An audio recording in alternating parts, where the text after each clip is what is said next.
What's up, grinders? Welcome back to the channel. Now, although this video is public, it's actually designed for the internal language review process. Now, I decided to make it public because I'm sure there's plenty of you who don't take part within the reviews might be curious to see how a review will be working moving forward.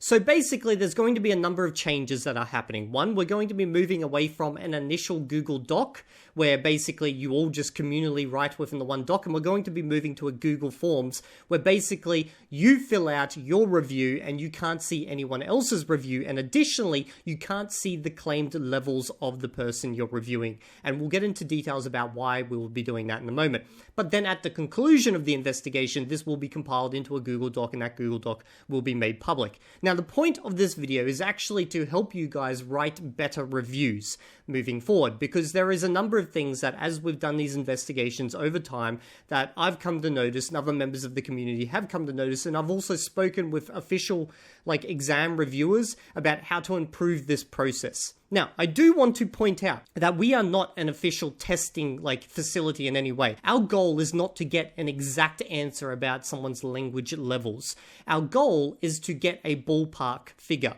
Because if you look at each of our investigations, we cover things that an exam does not cover. We cover off on courses that a person has produced, we cover off on their general interactions with the community, and basically try to create a trustworthiness meter overall. Like, how much do we trust this person based on the claims that they make, and then also their public actions. It's less of a language review, and it's more of a, should we trust this person or not? Which is why you've seen videos titled, "This person's a fraud," or "How many languages does X speak?" Now, the first thing every reviewer is going to want to do when they do a review is make sure you are acquainted with the actual levels, the CEFR levels, the Common European Framework of Reference levels. This is this document right here. This is very clear. Now, obviously, we don't cover off on reading and writing abilities because we only cover their spoken and, I guess, to a degree, their ability to understand the language as it's spoken back to them.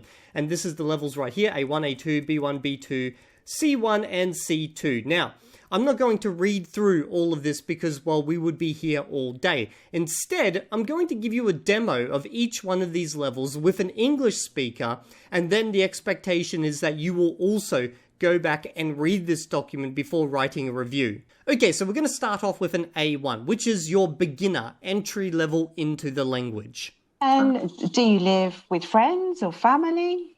I do live with my wife. Oh, your wife, you're married. Okay, what's her name? Her name is Denada. Okay, very nice. And does Denada, does she work? Does she have a job? She do her work. Yeah, okay. And do you work? I don't work at the moment. I see. Okay.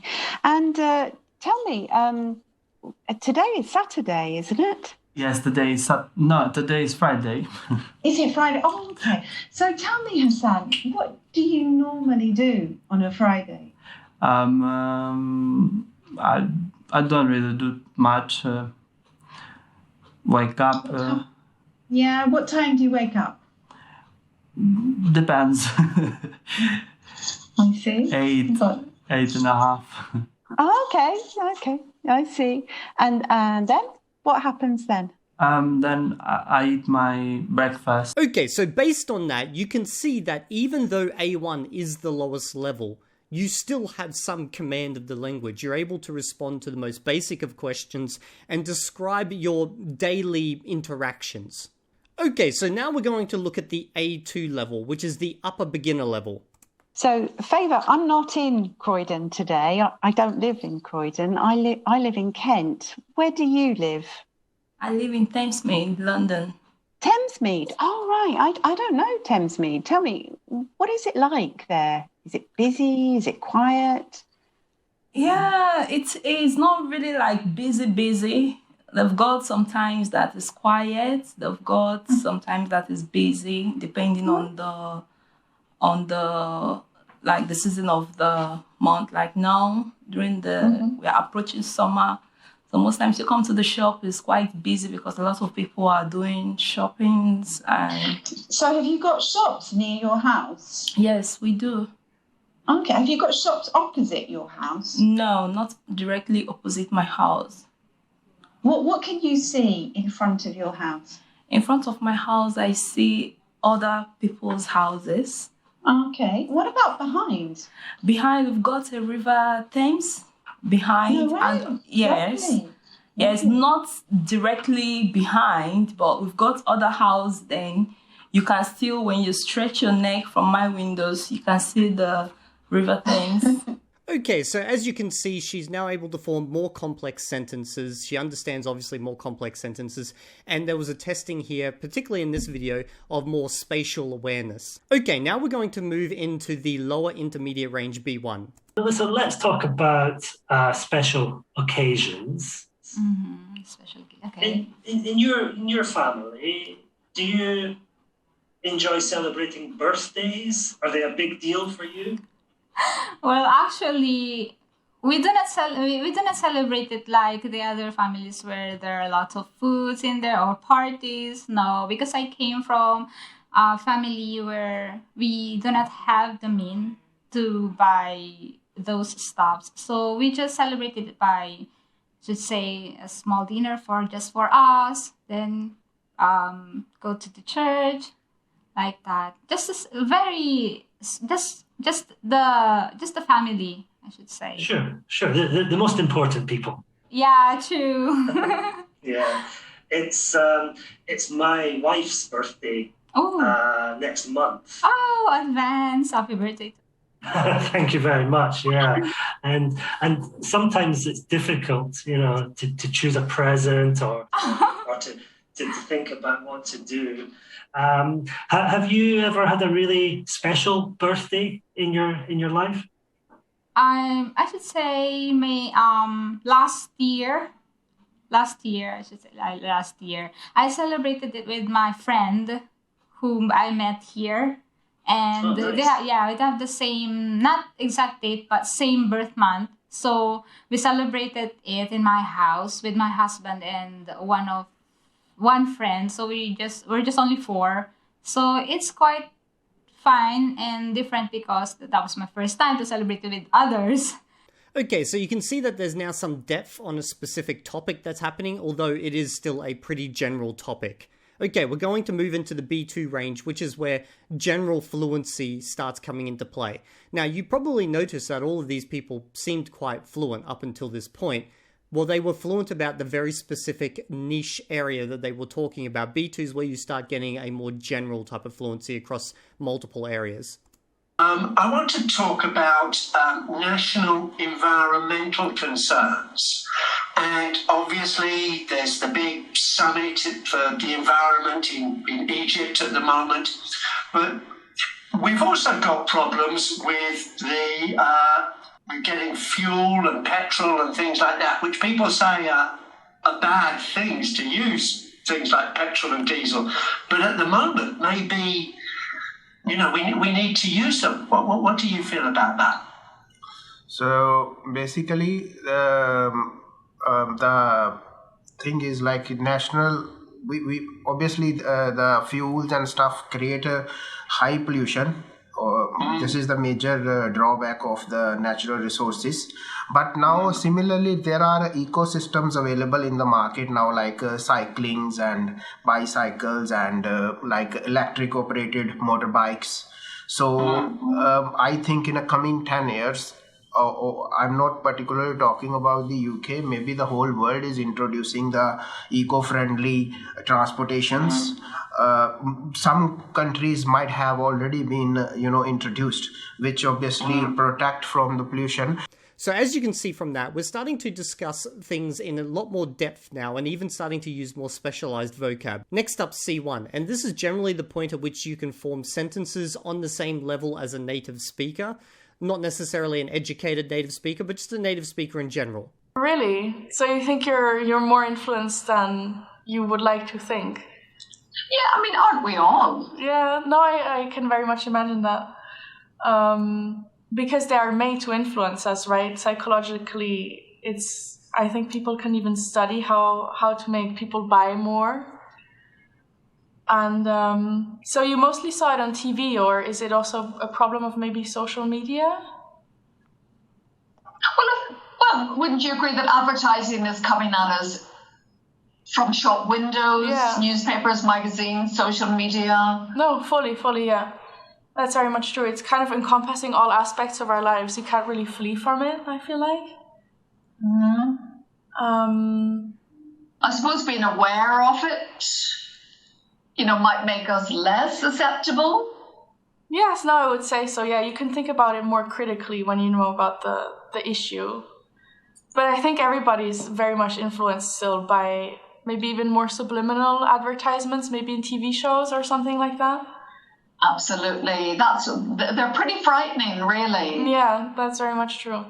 Okay, so after watching that, you might have been a little bit confused about who's the tester and who's the testee, unless, of course, you just assume that the older person was the tester because, well, the person who's being tested at this point is now able to form sentences in line with that of a native, at least in a native that's not quite educated. They're able to form sentences that flow, they don't have to go back on themselves at all, really. They're able to talk about more specialized topics and then also go into depth. Now, the final level is C2. Now, C2 is like an educated native. Now, I do want to point out that you're not going to see much difference in fluency, but you will maybe notice a difference in depth and then also in vocab that's actually employed during a conversation. But realistically, you will see this in a more formal environment. But let's have a look at the conversation that happens between two C2 speakers and a tester. Now, in this part of the test, you're each going to talk on your own for about 2 minutes. You need to listen while your partner is speaking because you'll be asked to comment afterwards. So, Manuel, I'm going to give you a card with a question written on it, and I'd like you to tell us what you think. There are also some ideas on the card for you to use if you like. All right? All right. Here is your card. Please let Joe Santiago see your card.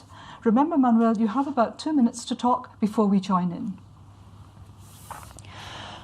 Well, I believe that finding a balance between interpersonal and work life is actually quite difficult. There are so many little things that you have to put your focus on when it comes to your work, and then there's the people around you in your private life. You have to focus on them as well. It's really hard to actually find time to, both enjoy your leisure time with some friends or with family and actually focusing on your work. Not to mention that sometimes you might want to take some days off to maybe set some time for your family or some colleagues, and that can be a detriment to your income in some aspects. So I believe that it's not as simple. Thank you. How useful is it for students to take a year off after finishing their studies? Well, I'm of the opinion that students personally shouldn't take a year off. I'm definitely not going to do so. I think some students might need it to take a breather and relax a bit, especially since high school can be very stressful and they might be looking into their career options for university or whatever they decide to continue their studies with. But I also think that if you take a year off, you miss a lot of the momentum that you gain from high school. And I think your entire life you do almost 18 uninterrupted years of school, and that momentum is something that you can really learn to manage, and I think carrying that forward and bringing that to university or wherever else, I think that's very useful. Do you agree, Jules? I see his point, but I beg to differ in some aspects. I do think for many people it is really important to get that year off, because in most cases with 18 years old, you usually don't have a clear idea of what you want your life to be as. So it's a great way. Thank you. Okay, now that you guys have got a feel for the different levels, but again, I implore you to go check out the link in the description and actually read up on them, we're going to discuss very specific things that are related to the investigation now. First up, an important one. If you don't find enough content to make a proper evaluation of the person you're evaluating, simply state that, right? There is not enough content to make an evaluation. It is better to just say, we don't know, than to make a judgment call, which is actually not valid. Next up, once you write a review, come back a day later. Because what will often happen is you will write a review, someone will find some content, and then you'll be like, oh no, this changes my initial review. Next, if you find yourself giving the person a very large range, let's say A1 to B2, you probably don't have enough content to review, and therefore you should say there's not enough content. Next up, be specific. Don't just say, oh, well, I feel like they're a B2. Try use actual tangible examples from video content that you've reviewed to give proof that they are at that level. Now, if someone's using a script, that doesn't automatically mean they're trying to defraud the audience. They may just be trying to be professional, they want to get their words out correctly, etc. You need to be a little bit more nuanced in your exploration. For example, are they doing cuts constantly halfway through sentences or words? If that's the case, then something else is going on there. Now, finally, this is the last one, and it's going to be a little bit hard because obviously you need to map it with what you perceive is happening in the videos, but try to stay as neutral as possible. Don't just say stuff like, this guy's clearly a fraud, or this person deserves so much praise. Try to focus on their language abilities. Because your job as the reviewer is to give me enough information for me to make the final judgment call. Now, I've got a few additional points I want to stress, and these will also be made as part of the investigation. One, we're not going to provide you with the person's claimed levels. The reason being is because moving forward, we don't want you to basically treat them more harsh or treat them more soft depending on their claims. We want you to just make a judgment call on their language ability. And then from there, me, as the video creator, the person who puts it together, will look at their claimed ability compared to what everyone's rating the person as, and I will make the final judgment. Additionally, don't feel compelled to write a review. If you don't feel comfortable enough, then just don't write a review. You can help in other ways. You can help find content for the reviewers, because that's something that always takes a lot of work. Now, the very last point is, and this is more just a general statement for people to understand, is that we accept reviews from both learners and also natives. The reason being is because learners usually have a better idea of the different levels because they've had to pass through them, at least up to the point where they're at.